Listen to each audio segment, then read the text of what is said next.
So up to now we've been talking about indefinite loops, and that's the use of the while keyword that just runs until some logical condition is false or you hit a break. Definite loops are finite. They are going over, say, all the lines in the file or all the items in a list or all the characters in a string or something. And for this we use the for construct. And it's more predictable, and it's easier even to validate them because we have a set of things that we're going to go through, and it might be a lot, but we're going to go through all the things in the set. So here's a little loop, the for loop. So the for is the keyword, and so while was the keyword for indefinite loops, and for is the keyword for definite loops. So the first thing we see in a for loop is we see the iteration variable is explicitly just part of the syntax. I is, you can pick any variable you like. I happen to pick I, and everyone picks I for integer iteration variables. In is another Python reserved word. And then we have various forms of collections. And we'll find that files are collections, lists are collections. This happens to be a list of 5 integers, 5, 4, 3, 2, 1. And what we're doing in this for statement is we're saying, and again, it's like it's got an indented block, and you got a de-indent, so the block does this stuff. I don't know, one of these days I'll stop writing all those little pictures. I can't help it. But at some level, what we're saying is execute this block 5 times. And I want I to take on the successive values, first time through 5, second time through 4, next 3, then 2, then 1. So it executes this 1, 2, 3, 4, 5 times. And the first time I is 5, print. The second time I is 4, print. The third time I is 3, print, 2, 1, and then we're all done. Blast off. And so we construct it in a way that we just have directed Python to do all the work. We have an iteration variable, we have a set of things we want to loop through, and it just guarantees that it's going to run this code once for each of these 5 variables. Or that's another way to draw that would be, run it once for 5, run it once for 4, run it once for 3, run it once for 2, and run it once for 1.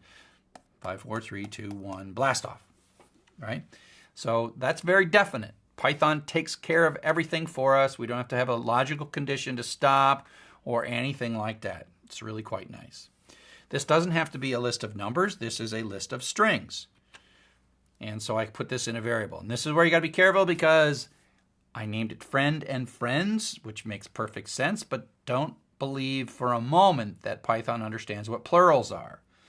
So friends is a list of 3 strings, and friend is an iteration variable that's going to go through it. So I stick this list into friends, so square brackets, list of strings, Joseph, Glenn, and Sally. And then I have this iteration variable friend that's going to go through each of the strings in friend. So that means that friend is going to go once Joseph. The next time it's going to run the loop again with Glenn. And the third time it's going to run the loop with Sally. And so it says, Happy New Year, Joseph. Happy New Year, Glenn. Happy New Year, Sally. So you know that this code's going to run 3 times, and friend is going to take on Joseph, Glenn, and Sally in successive iterations through the loop. So you can think of the for statement as sort of a complex thing. It is dealing with the fact of when it's time to continue and when you're done. It knows about that, and it also sets I to the new value. So it's like, are we done yet? No. Move I ahead to the new value. Print it. Are we done yet? No. Move I to the new value, then print. On and on and on. Oh, now we're done. All this logic here, this yellow bit, is constructed by you using the for statement. You can tell it what to do, and it just writes the code. You could do this with an I of an increment or a subtracting and a while loop, and while I greater than 0, you could do this. But for loop just does it for you. So for does a few things for you. And I like in. I think it's basically saying for each of the values in 5, 4, 3, 2, 1, have I take on the successive values and run that loop 1 time.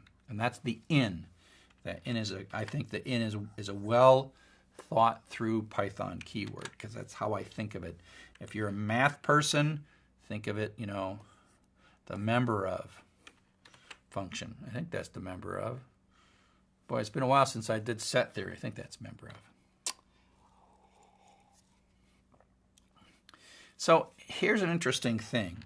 You can kind of you certainly can think of this as an iteration, but at some level, it's really just a contract that says, run this code 5 times with I taking on the value.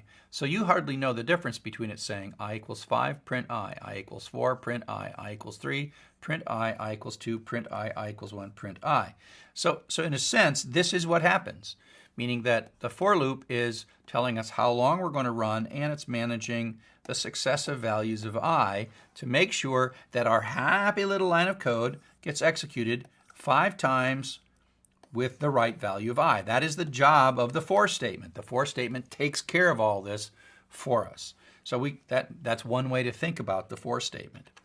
Even though this is a more common way to think about the for statement, this is sort of equivalent. And think of those two things as equivalent. So, like I said, definite loops are for lists or lines in a file or characters in a string, and they iterate through members of a set. Up next, we're going to talk about sort of loop idioms, and that's how we make use of loops and how we use loops to do things like find the largest or find the smallest or check to see if a value is present or something like that. So that's what's coming up next.